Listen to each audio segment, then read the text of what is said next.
Welcome back, everyone, to another episode of My Book of Mormon. I am David Michael, and this is episode 11. So we are still in 2nd Nephi in the Book of Mormon, and Isaiah is still talking. So for those of you that haven't been following along, which I don't know why you wouldn't be, who would start with episode 11? If this is the first time you heard this, come on, what are you doing? Go back. Start at the first one. This is chronological. These are not, you can't listen to them out of sequence. Anyway, so we are, we're at the part of the second book of Nephi where we're basically just plagiarizing the Bible and, taking a lot of stuff that Isaiah said in the Bible and just kind of putting it in here. So a lot of people told me, hey, you could probably skip the part. And I thought, nope. I said I was going to read cover to cover, so we are reading it all.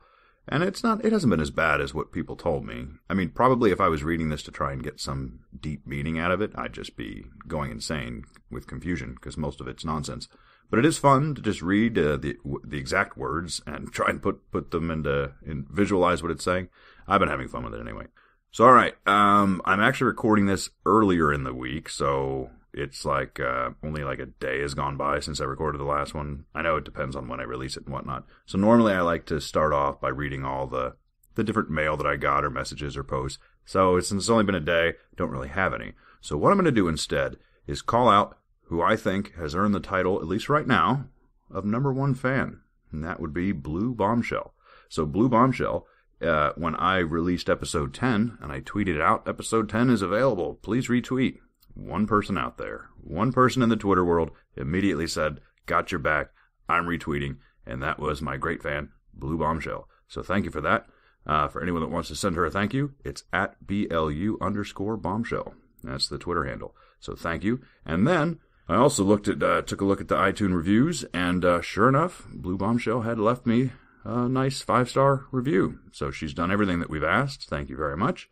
And she also commented in the review that she loves listening to my buttery voice. So that was another little ego booster for me, hearing that I have a buttery voice, So, show is dedicated, show number 11, to Blue Bombshell. Thank you very much. If you would like to take that title, you got quite an uphill battle, but I think it's possible. You got quite competition, but if you want to take the title of number one fan, you better start retweeting, got to see that review. There's Facebook, there's all kinds of different things you can do. It's possible. But right now, Blue Bombshell is the winner. So with that being said, I should also say thank you very much, Blue Bombshell. You have been a great supporter of the show, and I'm sure there's others out there that think, hey, wait a minute, now I've done all those things. I should be number one fan. All right, well, write me your arguments. Comments at mybookofmormonpodcast.com. Actually, I haven't given the email address in quite a few episodes, so yeah, if you forgot it, comments at mybookofmormonpodcast.com. If you think, no, I'm a better fan than that, make your case, email it to me, and we'll see. We will see. I hope there's a lot of competition. That'd be fun. All right. So in the meantime, we are going to get started with our reading for today. So we're starting at chapter 20, and so again, it's still Isaiah blabbering on. So let's just get started. Woe unto them that decree unrighteous decrees, and that write grievousness which they have prescribed, to turn away the needy from judgment, and to take away the right from the poor of my people, that widows may be their prey, and that they may rob the fatherless. Well, this is interesting. I don't know if you guys remember the last episode, but we heard that widows and fatherless were just like wicked people that could everything they did was just evil. And now it's somehow we're supposed to feel sorry for them because whoever it is that's decreeing unrighteousness, which it doesn't say who that is, but whoever it is they're gonna like rob these widows and fatherless. So yeah, I'll tell you, it's you just do not want to have, you don't want your husband or father to die, because you're cursed, apparently, after that. And what will ye do in the day of visitation, in the desolation which shall come from far? To whom will ye flee for help, and where will ye leave your glory? Yeah, I don't know who the ye is in this. It's either whoever's decreeing unrighteousness, or it's these poor widows and fatherless. But either way, they should be worried about the day of visitation, which is that like the returning? Is that the latter day? Armageddon or something? It doesn't really say, but apparently, whenever the day of visitation comes, somebody, either the widows and the fatherless, or these people declaring unrighteousness, are pretty screwed. All right. Without me, they shall bow down under the prisoners, and they shall fall under the slain. For all this, his anger is not turned away, but his hand is stretched out still. God's hand. Don't forget. Look up in the sky, ready to slap you. She's going to give you a good slapping. O Assyrian, the rod of my anger, and the staff in their hand is their indignation. All right, so I guess the Assyrians were the ones decreeing unrighteousness, but then it's saying the rod of mine anger. So that implies, I don't know, does that mean that, like, God is telling the Assyrians, you're going to go deliver the can of whoop-ass in my behalf? Maybe, because he's saying that they are the rod of God's anger. Let's see how this, hopefully it keeps going. I will send him against a hypocritical nation, and against the people of my wrath I will give him a charge to take the spoil, to take the prey, and to tread them down like the mire of the streets. Yeah, that's exactly what it sounds like. It sounds like God has made the Assyrians his instrument of punishment upon what I assume is Israel. All right, so let's see what else these Assyrians have in store for the Israelis here. Howbeit he meaneth not so, neither doth his heart think so, but in his heart is to destroy and cut off nations, not a few. All right, so they're really, really after it. For he saith, are not my princes altogether kings? I mean, it's just a made-up title, so I guess if you want to call your princes kings, knock yourself out, Assyria. I don't know what's stopping you from doing that, but all right. Oh, my God. All right, this next sentence will clear it all up for us. Yeah, I'm afraid. I know I won't read ahead, but I did glance down, and this one's going to clear it all up. So now this is all going to make sense. Ready? Here we go. Is not Calno as Carchemish? Is not Hamath as Arpad? Is not Samaria as Damascus? Well, there you go. Well, that solves the riddle, doesn't it? Yeah, whatever. That meant absolutely. If anyone out there says that had some sort of spiritual meaning to you, you are lying. That didn't mean anything. Just a bunch of names of cities or something. As my hand hath founded the kingdoms with idols, and whose graven images did excel them of Jerusalem and of Samaria. Okay. Shall I not, as I have done unto Samaria and her idols, so do to Jerusalem and her idols? So apparently at some point Samaria was just wiped out. So God took care of them and their idols. And now because Jerusalem has idols, they're next. Wherefore it shall come to pass that when the Lord hath performed his whole work upon Mount Zion and upon Jerusalem, I will punish the fruit of the stout heart of the king of Assyria. Okay. And the glory of his high looks. Well, that seems unfair. So, yeah. You're the king of Assyria, and God comes down and says, like, hey, you are going to be my rod, and I need you to smack that rod down on Israel. And you're like, yes, God, I'm on it. So he does his job, right? He just beats the crap out of Jerusalem or Israel, I don't know, whatever, one of them. And then God's like, yeah, your turn. And if you're the king of Assyria, you got to be looking up like, well, wait a minute, God, what did I do wrong? And he's like, well, I don't know. I'm in a bad mood. I took out Samaria and now Jerusalem, and I don't know, you're there, and this whole region is just getting some smiting, so you're next. All right. For he saith, by the strength of my hand and by my wisdom I have done these things, for I am prudent. Yeah, real prudent. And I have moved the borders of the people, and have robbed their treasures, and I have put down the inhabitants like a valiant man. Yes, very valiant. Sure, you just wiped out innocent civilians, women and children. Very valiant, yeah. And robbed them. Yes, and that I believe is the definition of valiant, God. You know, I think you don't know what that word means. And my hand hath found as a nest the riches of the people, and as one gathereth eggs that are left, have I gathered all the earth, and there was none that moved the wing, nor opened the mouth, or peeped. So God came and robbed the treasures of the earth, and nobody said anything about it. Like, no one put up a fight. No one even noticed. He just came and took it all. What does God do? What does God need treasure for, exactly? I wonder. Like, what you need physical, I don't know, gold in heaven? Maybe so. All right. Shall the axe boast itself against him that heweth therewith? Shall the saw magnify itself against him that shaketh it?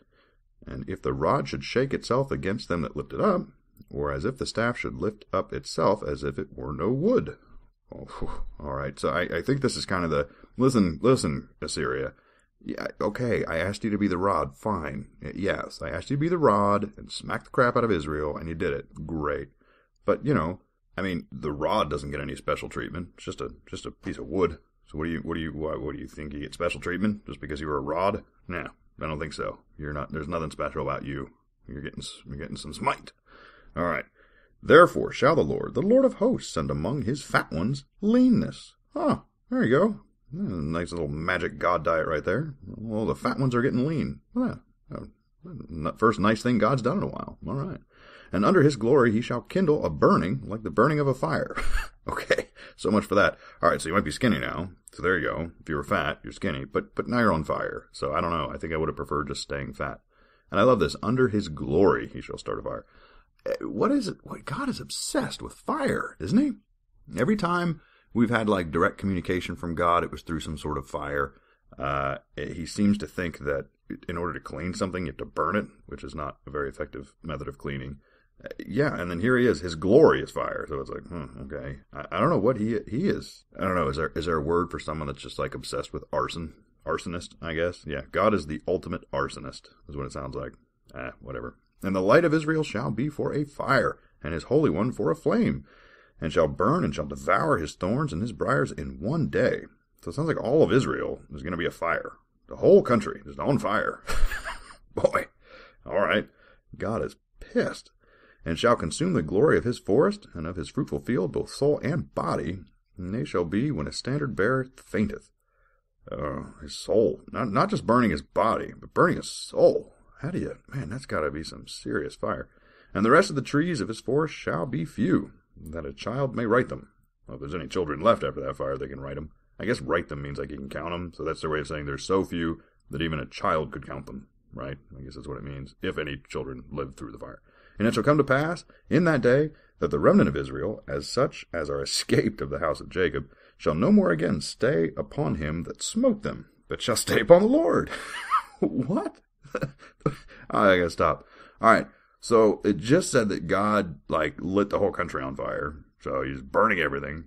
And then for the few that escaped, right? So not all of them died, a few escaped, and it's saying, they shouldn't stick around whoever smote them. They should instead stay with the Lord, right? Now, how does that add up? If you're one of those people, it's like, oh my God, we got to get the hell away from God. He's burning everything. And then God's like, no, I didn't do that. What are you talking about? It wasn't me. No, that was natural causes. Yeah, not me. Stick with me. Stick with me. Yeah.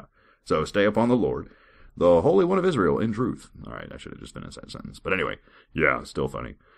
The remnant shall return, yea, even the remnant of Jacob unto the mighty God. So they're coming back. They haven't had enough punishment yet. For though thy people Israel be as the sand of the sea, yet a remnant of them shall return. The consumption decreed shall overflow with righteousness. The consumption decreed. I don't know. Consumption, I think, means eating, so I don't know what they're eating. I don't know. For the Lord God of hosts shall make a consumption. Well, there it is again. What does that mean, make a consumption? All right. Even determine in all the land. I don't know. I'm just going to skip past it. I could speculate, but it doesn't. I don't know. Well, maybe he's eating all of the cooked carcasses, right? I mean, there's got to be a lot of them. He's lit the whole country on fire. There's probably all kinds of nice, well done animal meat. Maybe that's how God likes it. Or maybe even people. Who knows? He's God. So maybe that's what he's consuming. All these freshly cooked bodies. Could be. Therefore, thus saith the Lord God of hosts, O my people that dwellest in Zion, be not afraid of the Assyrian. He shall smite thee with a rod, and shall lift up his staff against thee, after the manner of Egypt. Well, there you go. Don't be afraid. Listen, the Assyrians are coming. Don't be afraid. There's nothing to fear.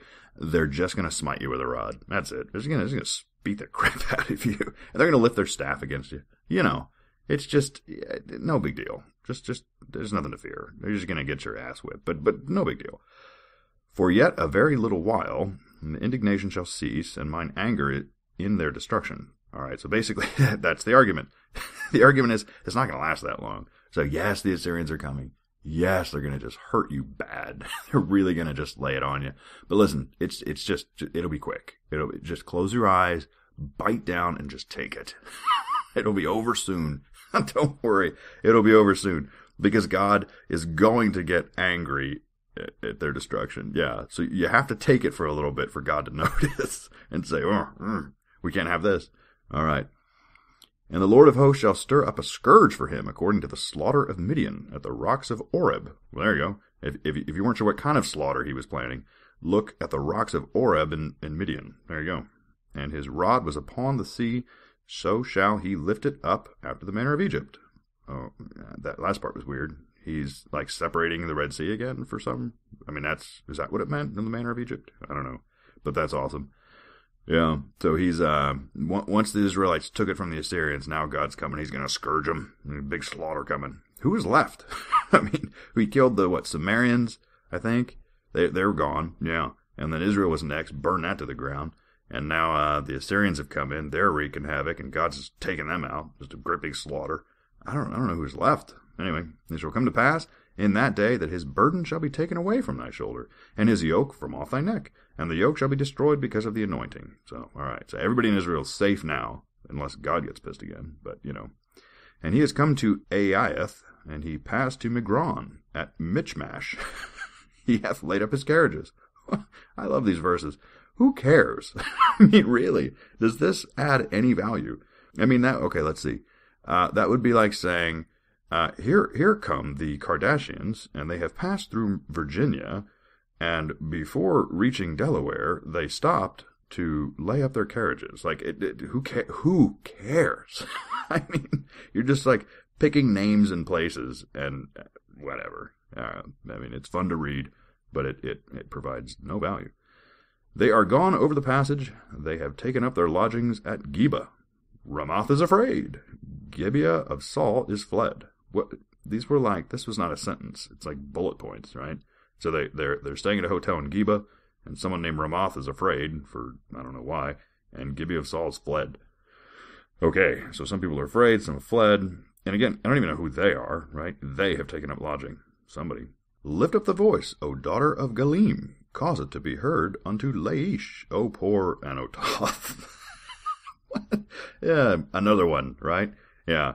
No, lift up the voice, O daughter of Kennedy. Cause it to be heard unto Vermont. Oh, poor Jeremiah. Like, you could just make anything up there. It makes no difference. Anyway. Oh my God, more great names. Madmanah is removed. The inhabitants of Gabim gather themselves to flee. This is just going to keep going. So, and yet shall he remain at Nob that day. Well, that one's fun. He lives in Nob. Whoever he is, he's going to be in Nob. Everybody got that? He shall shake his hand against the mount of the daughter of Zion, the hill of Jerusalem. All right, so here he is in Nob, and he's looking up at Jerusalem. He's just shaking his fist like, I don't like you. I like Nob. Behold, the Lord of hosts, shall lop the bow with terror. The high ones of stature shall be hewn down. The haughty shall be humbled. Yeah, they keep going back to that, right? You just don't want to be proud. You got to be humble. That's all there is to it. Yeah, if you have stature, if you're haughty, you're doomed. All right.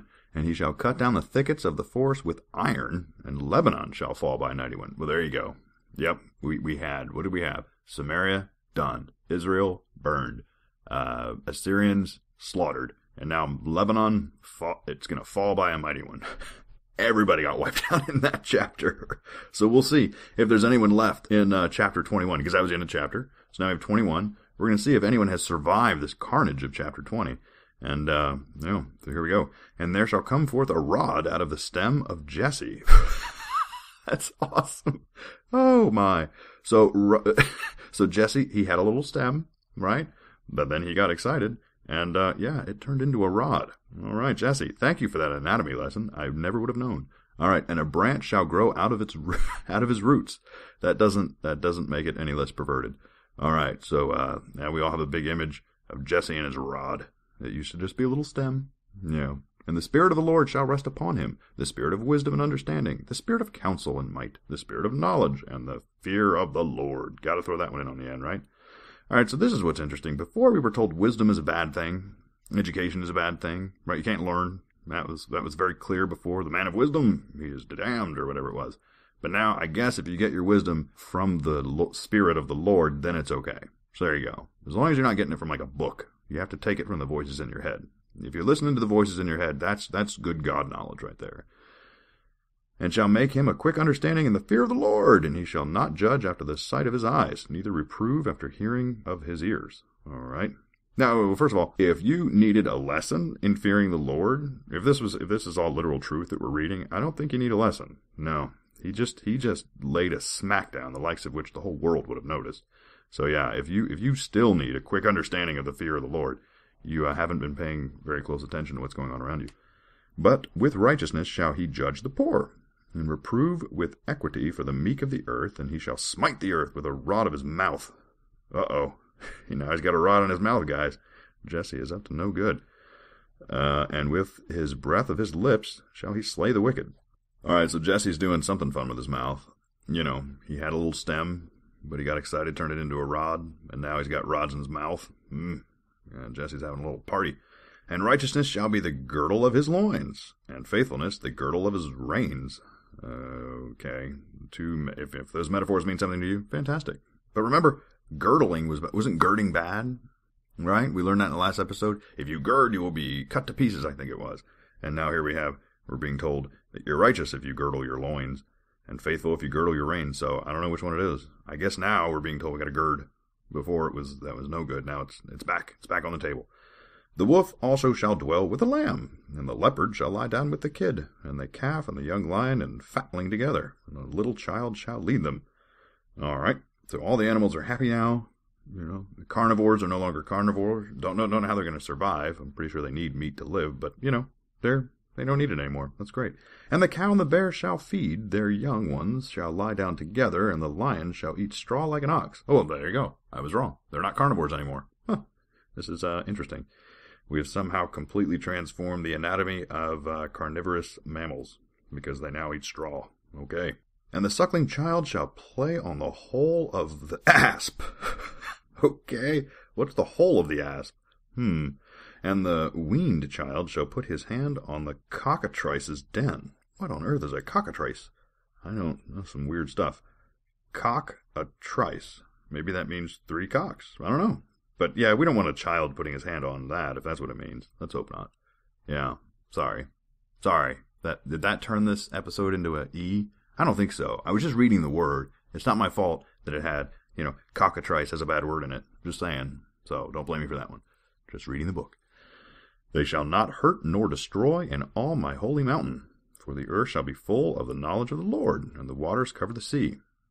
Yeah, I think what this is saying is ever since Jesse got his rod, things are just, the whole world's peaceful. Even animals aren't fighting. Everything's just nice and calm. Man, wish Jesse had come along sooner. That would have been, would have saved quite a bit of destruction. All right. And in that day there shall be a root of Jesse, which shall stand for an ensign of the people. To it shall the Gentiles seek, and his rest shall be glorious. All right, so remember, ensign doesn't mean low-ranking naval officer that's what it means. But there's another meaning for the word ensign, which is like a banner, right? Or some type of flag of the country or something. So, yeah, so the root of Jesse, whatever that means. It's not his rod, his root. Oh, there you go. It might be the hanging bits under the rod. That might be what that is. Yeah, that makes sense. Yeah, that's the root of Jesse. Okay. So yeah, and apparently the Gentiles seek Jesse's root. And it shall be glorious. Way to go, Jesse. You got a good little set of frankenbeans there. Okay. And it shall come to pass in that day that the Lord shall set his hand again the second time to recover the remnant of his people, which shall be left from Assyria, and from Egypt, and from Pathros, and from Cush, and from Elam, and from Shinar, and from Hamath, and from the islands of the sea. All right, I was going to try and make a song out of that, but I'm just so not musical, it didn't work. All right. So before I go on, as I was reading that, I was like, yes, I know they're really not talking about male genitalia when they're talking about the rod and the root, but it's just funnier if you think of it that way. So calm down before you send me all your emails like, no, that's not what it was talking about. I know. But, it was funny, right? I hope. I thought it was. All right. And then whatever that was, a whole bunch of places that, I don't know. He set his hand against the second time to recover. Whatever. I think what it's saying is he's making sure that any Israelis that are in these other countries can somehow come back to Israel or Jerusalem or whatever. So there you go. And he shall set upon an ensign for the nations, and shall assemble the outcasts of Israel, and gather together the dispersed of Judah from the 4 corners of the earth. Yeah, so I think what I said was right. It's him collecting the people that have been outcast all over the world. His chosen people that are not in Israel got to come home.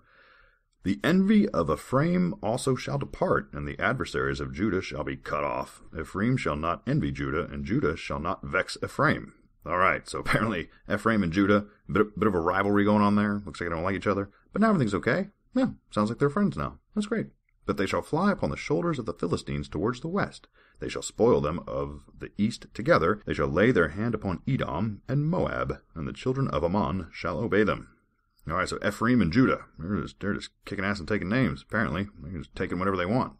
That's great. And the Lord shall utterly destroy the tongue of the Egyptian sea. What is this tongue of the Egyptian sea? Well, whatever it is, it's gone. So maybe, the reason I'm saying, what is that? I don't know, because it's been destroyed. It doesn't exist anymore. So there you go. And with his mighty wind he shall shake his hand over the river, and shall smite it in the 7 streams, and make men go over dry shod. All right.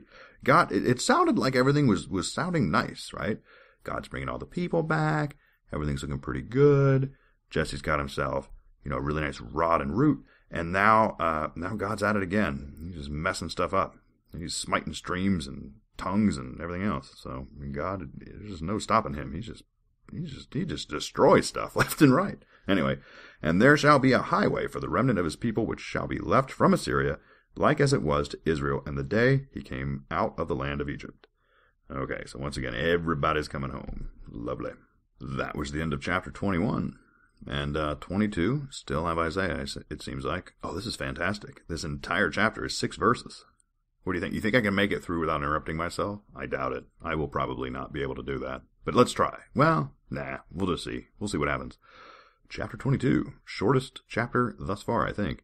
And in that day shalt say, O Lord, I will praise thee. Though thou wast anger with me, thine anger is turned away, and thou comfortest me. That's great. So it's like, God, let's both be honest. You were a bit of a dick. You really, there was a little bit too much smiting there. But you stopped, so I guess we're okay now. I'll praise you again, because you stopped being so mean. Great. Behold, God is my salvation.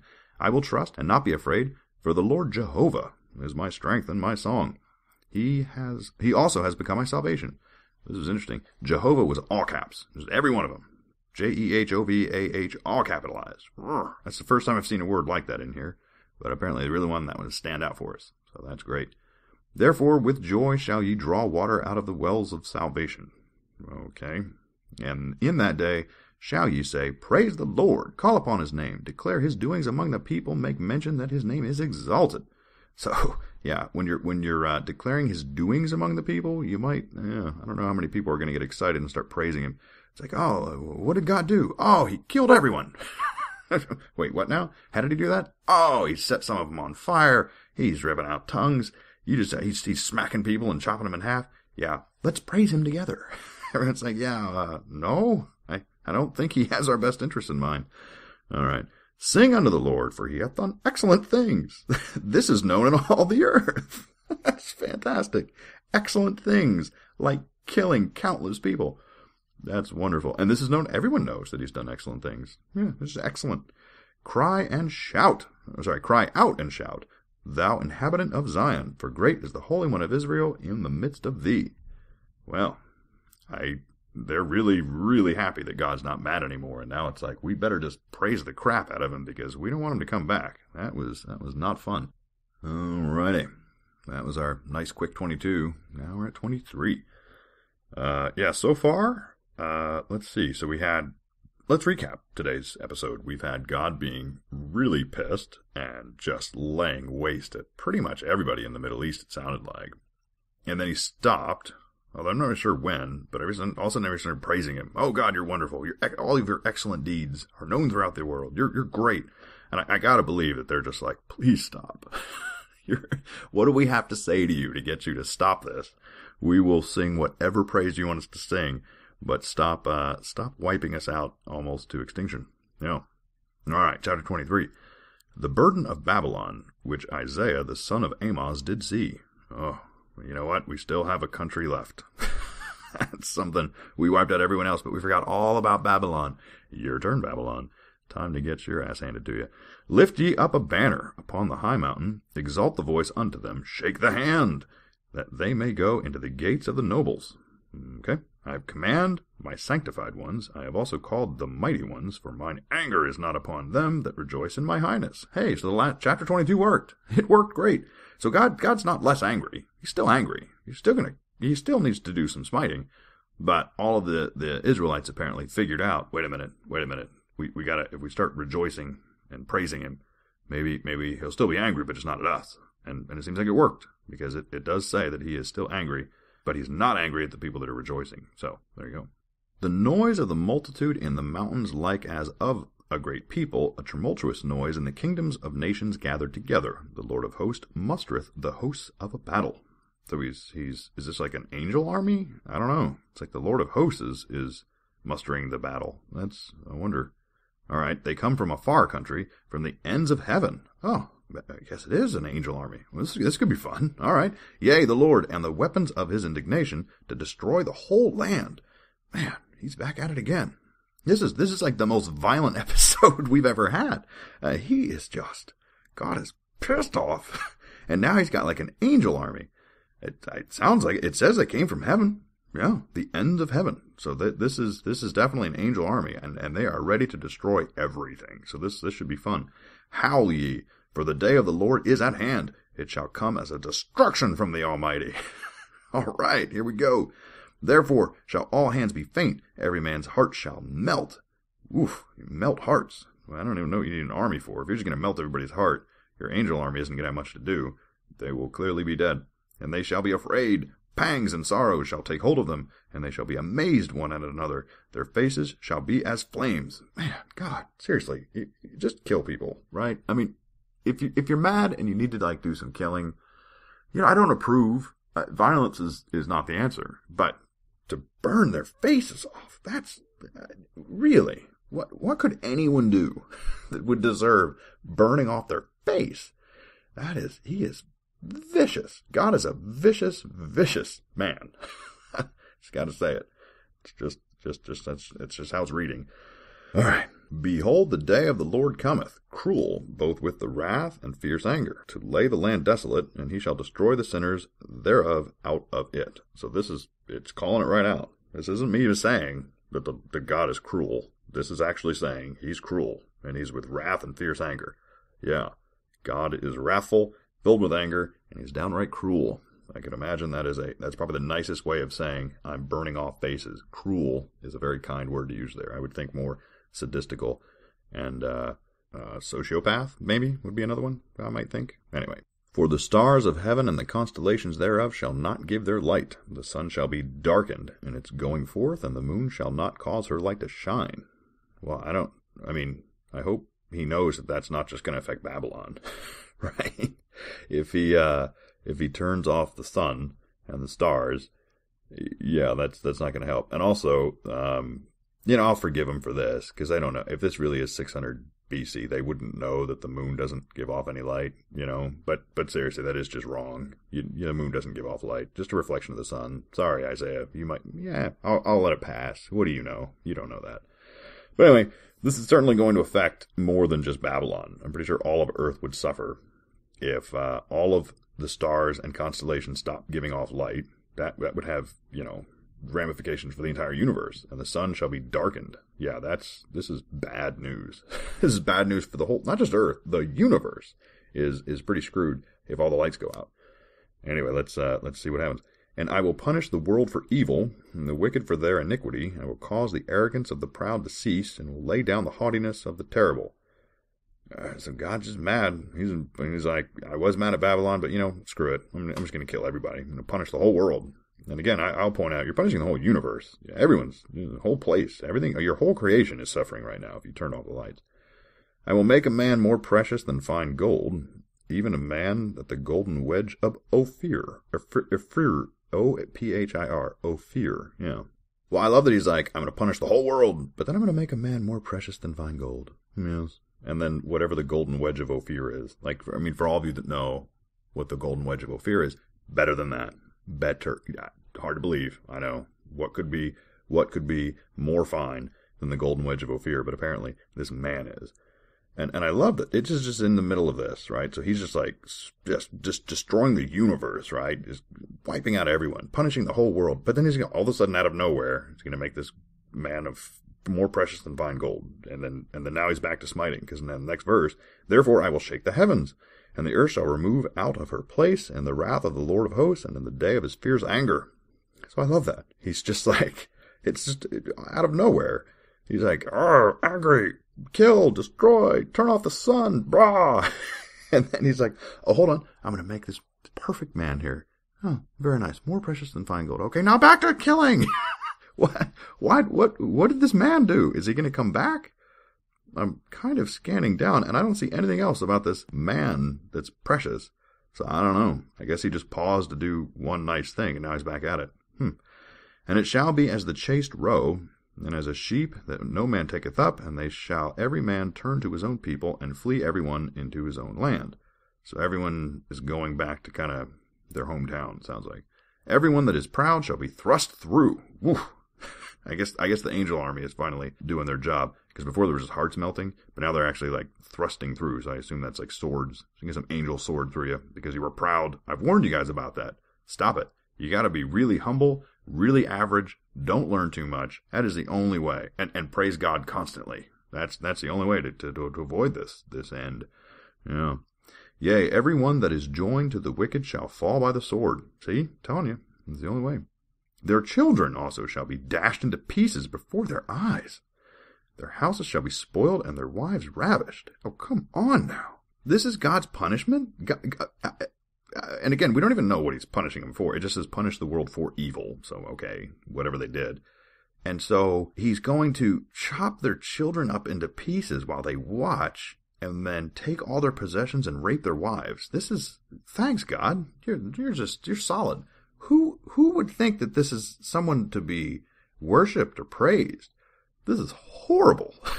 I mean, seriously, it is horrible. The only possible way to make this worse is if they'd raped the kids before chopping them up. That would have been like the only possible way that you could have made this worse. But as it stands, it's pretty freaking awful. I don't know why anyone would think that this is a good God to be worshipped when he's doing this. Yeah, but we'll just keep going and see if he gets any better. Behold, I will stir up Medes against them, which shall not regard silver and gold, nor shall they delight in it. All right. Their bows shall also dash the young men to pieces. Oh, more pleasantness. And they shall have no pity on the fruit of the womb. Oh my God. Their eyes shall not spare children. My God, they're not just going to kill kids. They're going to like stab pregnant women through the stomach. It's good God. What's happening? Why? Why is this happening? I don't know. This is horrific. It's like usually when I read, I like to have like this visual image in my head. I don't want this. Get this out of my head. This is horrible.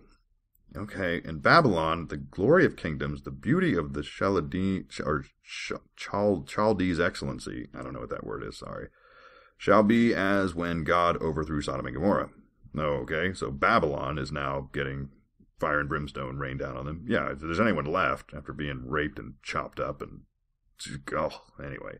It shall never be inhabited, neither shall it be dwelt in from generation to generation, neither shall the Arabian pitch tent there, neither shall the shepherds make their fold there. So he's just ruining that land for eternity, it sounds like. But wild beasts of the desert shall lie there. Oh, okay. Well, all right. And their houses shall be full of doleful creatures, and owls shall dwell there, and satyrs shall dance there. Okay. Satyr, I don't know. Isn't that like a Greek god or something? I think. They were like, I can't remember. They're kind of like little demons, right? Little Greek demons, I think. So yeah, apparently, not only are we going to have wild beasts of the desert, that's fine, nothing wrong with that, and then whatever a doleful creature is, and owls, owls, I don't know, are they evil or owls bad? And then these little Greek demon gods will be there. Huh, that's interesting. I don't know what they're... Suddenly we have satyrs or I don't know how to say that word. Satyrs. So however you say that word. Apparently they're in this, whatever's left of Babylon, dancing around, having a good time. And the wild beasts of the island shall cry in their desolate houses, and dragons in their pleasant places. Dragons again. This got very mystical. So now we have these little demons dancing around and dragons in pleasant palaces. Dragons have castles now? This is cool. And her time is near to come, and her day shall not be prolonged, for I will destroy her speedily. Yea, for I will be merciful unto my people, but the wicked shall perish. Yeah, not just perish, but, man, go out slowly and painfully and tortured and rough. This is the second time the Book of Mormon has mentioned dragons, and not said anything more about them. I really want these dragons. You've twice now. Twice, Book of Mormon. You can't just keep teasing me with these dragons. Yeah, so apparently Babylon is going to have dragons living in pleasant palaces. Okay, that sounds pretty cool. Let's go to Babylon. Let's check them out. Anyway, that's all it has to say about that. Okay, we're still going. All right, chapter 24. Man, I really am getting upset about this. When they keep the dragons. I'm sorry I'm hung up on it, but yeah, that sounds interesting. Tell me about these dragons. Nope. We're just going to mention that they're there. Just dragons. Yeah, you don't have dragons? You don't? No, well, we have them. Yeah, that's all. All right, 24. For the Lord will have mercy on Jacob, and will yet choose Israel, and set them in their own land. And the strangers shall be joined with them, and they shall cleave to the house of Jacob. Good job, Jacob. You apparently are the only human in the world that did not get your children chopped to pieces, wife raped, and run through. You avoided all that. Your face was not burned off, right? Good for you, Jacob. Things are looking up. The fact that you're alive, things are looking up. And the people shall take them and bring them to their place. Yea, from far unto the ends of the earth, and they shall return to the lands of promise. And the house of Israel shall possess them, and the land of the Lord shall be for servants and handmaids. And they shall take them captives unto whom they were captives, and they shall rule over their oppressors. All right, so this is pleasant. This is justification for slavery. Okay, if the last chapter wasn't bad enough, it's now saying that good news, Israel, I smote everybody, so, now you can just take them, and they can be your servants and handmaids. Yeah, that's nice. That's very pleasant. Way to go, God. Not only did you talk about killing babies still in the womb, chopping up little children in front of their parents, raping women. Yeah, that was not awful enough. Now we have slavery. All right, good job. God, you're making the case for morality right here. And it shall come to pass in that day that the Lord shall give thee rest from thy sorrow, and from thy fear, and from the hard bondage wherein thou wast made to serve. This is great. He's feeling really bad. You guys, I feel bad for you. Because, you had to to and you were slaves, and I feel so bad. Yeah. Oh, what's that? Do I feel bad for the slaves that you have now? No. They're not. Are they a different race? Yeah, they're a different race than you? No, I don't care about them. Yeah, keep them. Do whatever you want with them. That's great. Such a merciful God. And it shall come to pass in that day that thou shalt take up this proverb against the king of Babylon, and say, How hath the oppressor ceased? The golden city ceased. Okay, first of all, there's still a king. The description of what happened to that city is, it's no more, and never will be. How did the king survive that? But anyway, now they're basically, God's commandment is rub it in their face, right? So we had the king of Babylon, and you see him, and you'd be like, your golden city's gone now. What you gonna do? Yeah, so it's a little smack talk going on there. The Lord hath broken the staff of the wicked, the scepters of the rulers. He who smote the people in wrath with a continual stroke, he that ruled the nations in anger, is persecuted, and none hindereth. Okay, so I guess the king of Babylon was bad, and God showed him what bad really looked like. That'll teach you. You think you're cruel? Check this out. Burn faces and rape women, chop up kids. The whole earth is at rest and is quiet. They break forth into singing. Oh, yes, that's exactly what I do. Wait a minute, we're alive? We survived the carnage of God? Let's sing a happy song, because we didn't die. Oh, yeah. Yes, the fir trees rejoice at thee. Also the cedars of Lebanon, saying, Since thou art laid down, no feller is come up against us. Okay, so the trees are now singing. Boy, everyone's happy. And I love that, they're happy that God didn't kill them. That's what they're happy about. Yeah, I don't know what else they would be happy about. Okay. Hell from beneath is moved for thee to meet thee at thy coming. It stirreth up the dead for thee, even all the chief ones of the earth. It hath raised up from their thrones all the kings of the nations. All right, back to the zombies, death rising up. And they shall speak and say unto thee, Art thou also become weak as we? Art thou become like unto us? Who is, I hate this, they, thou, we, us? I don't know who the pronouns are representing. Sounds like the zombies are saying to the Babylonians that somehow are still alive, well, I guess you're as weak as we are, because we're dead. I guess that's kind of how it reads. All right. Thy pomp is brought down to the grave. Thy noise of the viols is not heard. The worm is spread under thee, and the worms cover thee. Well, yeah, you're dead. Yes, you're worm food. Well, I guess they didn't know that was going to happen after they died and were buried. Well, okay, now you know. How art thou fallen from heaven, O Lucifer, son of the morning? Art thou cut down to the ground, which did weaken the nations? All right, all of a sudden we have Lucifer. Welcome to the story, Lucifer. Don't know where you came from. You must have been pretty excited watching all this carnage. He must have been on the sidelines going, man, I don't have to do anything. God is taking care of all the evil for me. That's great. I'm just going to sit here and watch. Yeah, have a beer, watch God do his work, because I can't top that. That's fantastic. All right, for thou hast said in thy heart, and I guess this is what Lucifer must have said in his heart. Yeah. I will ascend into heaven. I will exalt my throne above the stars of God. I will sit also upon the mount of the congregation in the sides of the north. Is that? That can't be what Lucifer said, but that's what it seems like. Huh. I don't know. I don't know who's saying that, but somebody who I thought was Lucifer is like exalting God, but no, it's saying I exalt my throne above the. Okay, so Lucifer's saying I'm better than God. Okay, that was a weird way of saying it, but I think that's, yeah, it sounds like Lucifer saying I'm better than God. All right, really? You think you can put more destruction down on earth than what God did? No, that wasn't a dare, Lucifer. It wasn't. I know you can. Don't prove me wrong. Yeah, that's, yeah, we don't need any more. Okay, I will ascend above the heights of the clouds. I will be like the Most High, yet thou shalt be brought down to hell, to the sides of the pit. They shall see thee, shall narrowly look upon thee, and shall consider thee, and shall say, Is this the man that made the earth to tremble, that did shake kingdoms? Let me answer that for you, whoever's asking. No, that wasn't Lucifer. According to what we read, that was God. That was the one you're praising, was the one that turned the world into a wilderness, destroyed cities. Yeah, all of that. Oh, I'm sorry, that was the next verse. Oops, sorry. That was the one that, made the earth tremble and shake kingdoms. Okay, and the next verse is, And made the world as a wilderness, and destroyed the cities thereof, and opened not the houses of his prisoners. Yeah, that was all God, not Lucifer. No, he did all that. And the kings of the nations, yea, all of them, lie in glory, every one of them in his own house. How did that happen? All the kings are in glory in their own houses? I thought God just, killed them all. I don't know how anyway, they're okay now. All right. But thou art cast out of thy grave like an abominable branch, and the remnant of those that are slain, thrust through with the sword, that go down to the stones of the pit, as a carcass trodden under feet. All right, so now they're just being mean and being like, ha, Lucifer, you're like, you're nothing. You're a nobody. I think they're just making fun of him because it's like, look at all this destruction God did. What are you going to do? What? I mean, your worst crime so far has been that you told Eve the truth about eating the apple. You think you're so bad? I don't think that's bad. Heck, you were the best person in that story. I call back to the previous episodes. You guys like that? Yeah, you like it? All right.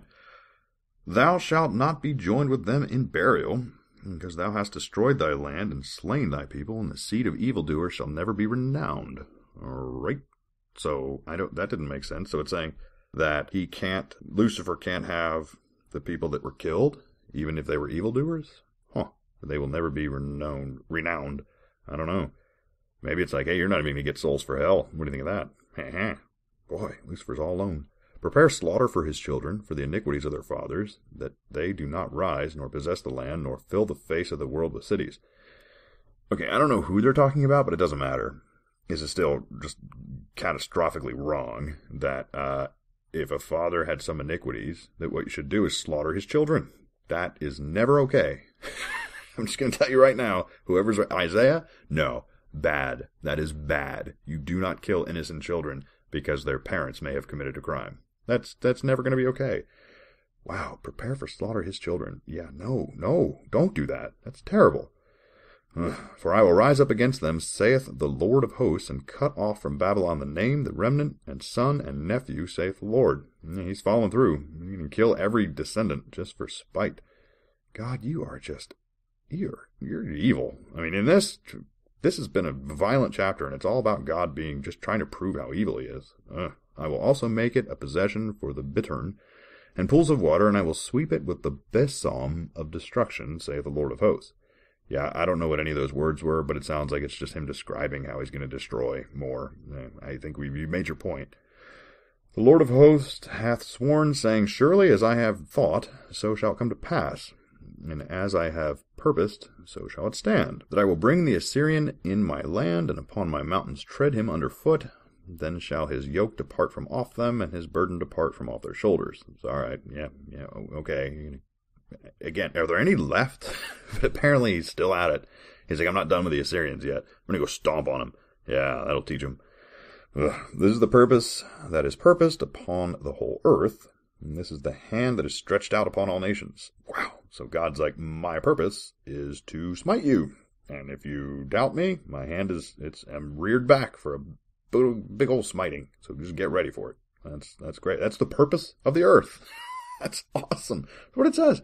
That is the purpose that is purposed upon the whole earth. So, okay, there you go. If anyone ever wanted to know God's motivation for creating the earth, it was to smite us. He was bored and he wanted something to torture, and so he made earth, and now that's what he does. That's great.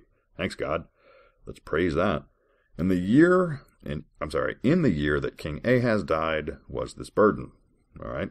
Rejoice not thou, whole Palestina, because the rod of him that smote thee is broken.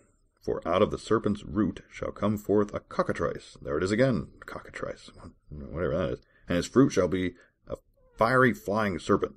Oh, I don't know what any of that meant. It's interesting, it suddenly mentioned like Palestine, or Palestina as it says, but I assume that's Palestine. But yeah, the rod is broken, and the serpents now are going to turn into cockatrices, whatever that is, and his fruit shall be a fiery flying serpent. Like, I would prefer the fruit. I'm thinking that they shouldn't be rejoicing that their fruit turned into flying fiery serpents. That doesn't sound very something I would want to eat. And the firstborn of the poor shall feed, and the needy shall lie down in safety, and I will kill thy root with famine, and he shall slay thy remnant. You know, it started out nice, and the firstborn of the poor shall feed. I mean, that sounded pretty nice at first. I mean, I don't know about the secondborn and thirdborn. I guess they have to starve, but at least one of their poor kids is going to live. But then it got, and the needy shall lie down in safety. Sounds very pleasant. And then I will kill the root with famine, and I'll slay thy remnant. Like, yeah, it started out nice, but then God went back at it. He's like, wait a minute, what am I talking about? I'm not nice. No, I'm going to kill you. Howl, O gate, cry, O city. Thou, whole Palestina, art dissolved. For there shall come from the north a smoke, and none shall be alone in his appointed times. So now he's going to kill people with smoke, smother him out. I'm telling you, he's just getting more and more creative about how to kill people. What shall then answer the messengers of the nations? That the Lord hath founded Zion, and the poor of his people shall trust in it. And that was the end of 24, and I think we've reached a good point to stop. Wow, that was a violent episode. Anyway, yeah. Blue Bombshell, I hope you like violence, because I dedicated the most gory, bloody show to you. I hope you don't. I didn't do that. I had no idea it was coming up, so it wasn't intentional. But yeah, if you're into, torture porn, right? So if you enjoyed the Saw series, I think you would have liked this reading, because it was pretty akin to that. Pretty awful. So, yeah. All right, so again, thanks to everybody that's supporting the show. I know I say it all the time. I didn't mention it this episode, so I will say, make sure you come to the website, www.mybookofmormonpodcast.com. A lot of exciting stuff happening there. There's comments all over the place. It's very disorganized. You have to find your way through. So it's like every episode, if you look at it, it'll say, 6 comments. So click that and you'll see some fun conversation. So every individual episode has its own kind of conversation going on. So feel free to jump in and join the conversation. It's a lot of fun going on there. I already mentioned the email before, so that's fine. If you want to follow me on Twitter, this I haven't mentioned in a while, it's at My Book of Mormon. So that's a great place to go. And then again, you can't reach greatest fan status without retweeting, right? So especially when I ask you to. So if I just say something random, that's fine. You have to retweet that. But if I say, episode 11, just released, like, please RT, that means retweet. So you hit the little button and send it out to all your followers, so we can spread the word. That's how that's supposed to work. So far, I only have one person doing that, and that's not true. Paul from Coronify Me, he's also pretty good about retweeting when a show is out, and I do the same for him, so we kind of have each other's backs on retweeting. So, yeah, Paul's good about it, and of course, Blue Bombshell. So if you haven't checked out Coronify Me, it's a very different show to this one. It's a show about, obviously, Islam, and he's reading the Quran cover to cover, just like this. But it's definitely at least it started out much angrier, right? And I think what he tried to do was capture the rhetoric that you hear from Muslims, right? So it was like, there's a lot of anger in what they say, so I'm going to come back with anger. And I think I approached this show similarly, that Mormons, their message comes out as nice and kind and smiley. And so I said, okay, I'll approach this show that way, and I'll be nice and smiley and kind, and I'll just, pleasant music and all that. So even though the shows are very different, I think we're trying to do the same thing, right? So if you listen to it from that context, I think you'll enjoy it. If it's not for you, that's fine, but I think you should at least give it a try, right? So that's again, Quranify Me. Quranifyme is that, well, the me is a separate word, sorry. But anyway, look for that. Sorry for the, undescribable violence and gore in this episode, but I didn't write it. I'm just reading it. Don't shoot the messenger. Okay, this has been, usually I've been trying to keep these around 50 minutes, so this one's gone a little longer. But oh well, it was, we had to get to the end of that. So that was the end, and I will see all of you, well, I won't see any of you, but we'll be back very soon to get right back into this, and we'll be going to chapter 25. So thank you for listening, and I hope that you continue to listen, and for now, goodbye. This song is licensed for use within this podcast. All song and copyright information can be found at www.mybookofmormonpodcast.com.